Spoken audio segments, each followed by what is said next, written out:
Welcome to ज़ौक़ यक़ीन। मैं मोहम्मद शमीम ज़ौक़ यक़ीन में आपका बहुत बहुत इस्तक़बाल करता हूँ। आज की इस वीडियो में हम आपसे मुख्तसरन बात करने वाले हैं ट्रांसलेशन के बारे में। काफ़ी लोगों का कमेंट आया है कि ट्रांसलेशन सीखें कैसे, ट्रांसलेशन करें कैसे, सही वर्ड को कैसे क्लिक करें, क्या करें, बहुत ज़्यादा परेशान है। देखें, पहली बात तो ये जान लें कि ट्रांसलेशन ही कोई ऐसा फ़न नहीं है जो आप 2 दिन में सीख जाओगे, ठीक है। और ना ही कोई ये तरीक़ा होता है कि कोई बता देगा तो आप जान जाओगे, क्योंकि ये पढ़ने से आता है। अब ज़ाहिर सी बात है कि कुछ तरीक़े आपको पता चल जाएंगे, तजर्बे से आदमी कुछ बता देगा। मैं भी बता दूंगा, अभी आपको बताने ही आया हूँ, घबराएं नहीं।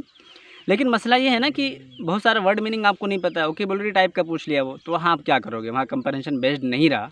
वोकैबुलरी टाइप का पूछ लिया तो अगर नहीं रहेगा तो नहीं बता पाओगे आपके जहन में, या आपने नहीं पढ़ा होगा तो। लेकिन घबराने की बात नहीं है, मैं हल करूँगा आपका ये मसला इंशाल्लाह।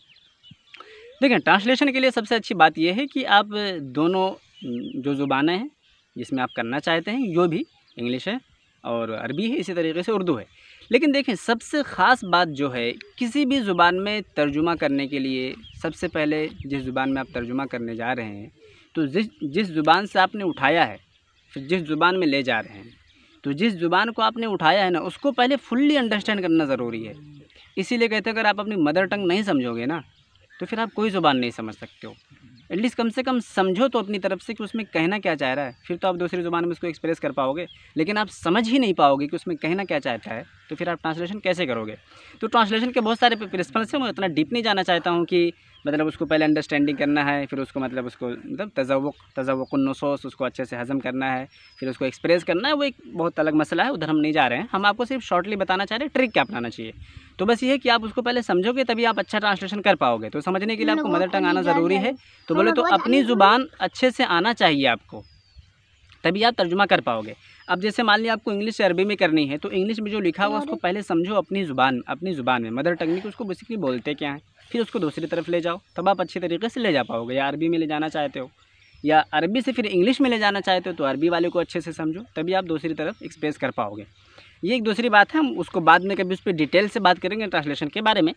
मुख्तसर मैं आपको एक ट्रिक्स बताने वाला हूँ जो कि बहुत ज़्यादा काम आएगा, और एग्ज़ाम में तो बेहद काम आता है वो, आपकी इस तरह के कम्पिटिटिव एग्ज़ाम में। तो वो ट्रिक क्या है, आपको ये जानना है कि देखें, सबसे पहले अगर कोई तरकीब, बस एक ट्रिक बताऊँगा, बाकी ट्रिक्स बाद में। अगर कोई तरकीब, एक ही तरकीब है उसके अंदर, अगर जैसे मुज़ाफ़ इलैहि की तो ऑफ़ लगा के या एपॉस्ट्रोफ़ी जो लगा के करते हैं, वो तो कोई मसला नहीं है उसका। लेकिन अगर वो मौसूफ़ सिफ़त है, उसके अलावा उसमें कोई दूसरी तरकीब नहीं शामिल है, तो उसको आप क्या करेंगे, अगर एक ही तरकीब है, तरकीब ज़्यादा बड़ी नहीं है, तो उसमें ज़्यादातर यही चांस होता है, बल्कि 99.9% यही चांस होता है कि उसको उलट दिया जाता है। मैं 2-3 मिसालें आपको देता हूँ। देखें, सबसे पहले एक किसी ऑर्गेनाइजेशन का, हाँ, PLO ले लेते हैं। PLO, पैलेस्टीनियन लिबरेशन ऑर्गेनाइजेशन, मुनज़्ज़मतुत तहरीर अल फ़लस्तीनिया, ठीक, इसको बोला जाता है अरबी में। आपने कभी गौर किया कि इसका तर्जुमा कैसे किया गया है? देखें, मुनज़्ज़मतुत तहरीर अल फ़लस्तीनिया, गौर करें, मुनज़्ज़मतुत तहरीर अल फ़लस्तीनिया, ठीक है। क्या किया गया इंग्लिश में? मुनज़्ज़मा अत-तहरीर अल फ़लस्तीनिया। फ़लस्तीनिया को क्या लाया गया? पैलेस्टीनियन। तहरीर का लिबर्टी, जिसको बोलते हैं ना कि लिबरल, मतलब बहुत आज़ाद ख़याल हूँ मैं, लिबरल हूँ। वो एक शेर है कि लिबर्टी में जो आज फ़ाइक़ हैं सबसे, बताएं कि लिबरल बने हैं वो कब से। तो लिबर्टी यानी लिबरेशन, तो पैलेस्टीनियन लिबरेशन ऑर्गेनाइजेशन। समझ रहे हैं आप कैसे कैसे जा रहा है? मुनज़्ज़मा, देखें, मुनज़्ज़मा अत-तहरीर अल फ़लस्तीनिया, अब इधर से घुमाने लगा, मतलब उल्टा ले जा रहा है, पैलेस्टीनियन लिबरेशन ऑर्गेनाइजेशन, ठीक है।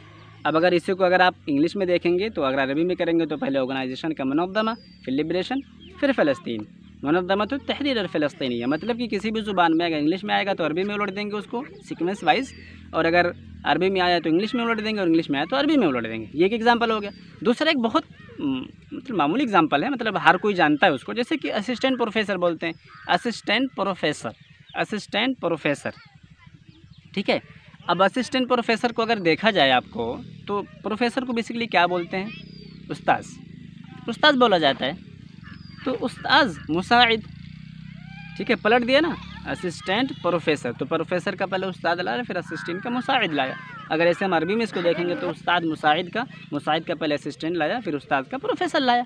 एकदम सिंपल सी बात है। दूसरा जैसे कि वीकली मैगज़ीन, मुजल्ला उसबुइया, वीकली मैगज़ीन का मुजल्ला, वीकली का उसबुइया, वीकली मैगज़ीन। तो ये कुछ ट्रिक्स हैं जो आपके बहुत ज़्यादा काम आने वाले हैं। मैं सोचा एग्ज़ाम करीब आ रहे हैं तो कुछ बता दें, ताकि कुछ तो थोड़ा सा बोझ हल्का, कुछ अच्छा लगे कि हाँ चलो कुछ तरीके से तो हल करने की कोशिश करेंगे। तो बाकी की ट्रांसलेशन की और वीडियोस ऐसे ही आपके पास मैं डालता रहूँगा, आपको भेजता रहूँगा। हमारा ग्रुप है व्हाट्सएप का भी, और हमारा टेलीग्राम ग्रुप है, फ्री वाला भी है, पेड वाला है, तो आप जो चाहें ज्वाइन कर सकते हैं, डिपेंड्स ऑन यू। हम किसी को फोर्स नहीं करते हैं। बाकी आप सीखते रहेंगे मुझसे बहुत सारी चीज़ें। मैं ट्रांसलेशन के बारे में वीडियो, वर्ड से, वोकेबुलरी से, और जो टर्मिनोलॉजीज़ होती हैं उससे भी, और ऐसे ही मैं जो रूल एंड रेगुलेशंस होते हैं उसके बारे में भी बताता रहूँगा। तो मिलते हैं आपसे अगले वीडियो में, तब तक आप अपना ख्याल रखें। Thank you, thanks for watching. Sarish के चश्मे मुस्लिम में है नेसा का असर पैदा।